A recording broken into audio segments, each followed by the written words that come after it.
Text, Beltone HearMax app, how to check if your hearing aids have a low battery.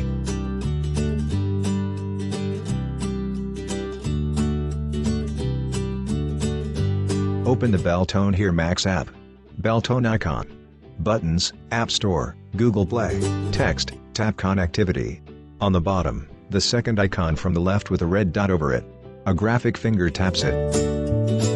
Text, if the battery on one or both of your hearing aids is running low, you will hear a low battery warning in your hearing aids, and the Beltone HearMax app will show a red battery next to the hearing aids. On the phone screen, a diagram of a left and right hearing aid on either side of a figure, with lines to a phone.